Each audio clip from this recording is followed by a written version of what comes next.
নির্বাচন প্রসঙ্গে বিএনপির সঙ্গে বৈষম্য বিরোধী ছাত্র আন্দোলনের টানাপোড়েনের মাঝে অন্তর্বর্তী সরকারের তথ্য উপদেষ্টা নাহিদ ইসলাম বলেছেন, অন্তর্বর্তী সরকার নিয়ে বিএনপির কথার টোন আওয়ামী লীগের সঙ্গে মিলে গেছে। শুক্রবার ২১শে জানুয়ারি বিবিসি বাংলাকে নাহিদ ইসলাম বলেন, তিনি রাজনৈতিক দলে যোগ দিলে সরকার থেকে বের হয়ে যাবেন।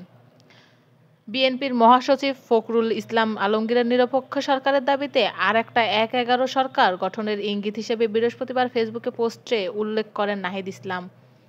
এ বিষয়ে তিনি বিবিসি বাংলাকে বলেছেন, ১/১১-2 এর আলাপটি কিন্তু সর্বপ্রথম বিএনপির রাজনীতির মাঠেই এসেছে কিছুদিন আগে। অভ্যুত্থান ও আওয়ামী লীগ সরকারের পতনের পর বিএনপি ও অংশীদের সমর্থনেই সরকার গঠন হয়েছে। উল্লেখ করে নাহিদ ইসলাম বিএনপি মহাসচিবের নিরপেক্ষতা সংক্রান্ত বক্তব্য নিয়ে সন্দেহ প্রকাশ করেন।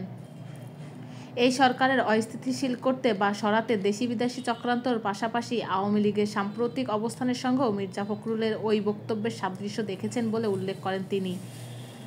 নাহিদ ইসলাম বলেন, সম্প্রতি আওয়ামী লীগের কেন্দ্রীয় কার্যনির্বাহী কমিটির সদস্য মোহাম্মদ আলী আরাফাত সে কিন্তু স্ট্যাটাস দিয়েছেন যে অবৈধ অনির্বাচিত সরকার, একটা নিরপেক্ষ সরকার লাগবে, এর আন্ডারে সুষ্ঠু নির্বাচন সম্ভব না।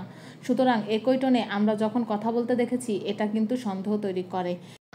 আপনারা এতক্ষণ দেখছিলেন খুলনা সময়ের খবর। পরবর্তী নিউজের জন্য অপেক্ষা করুন।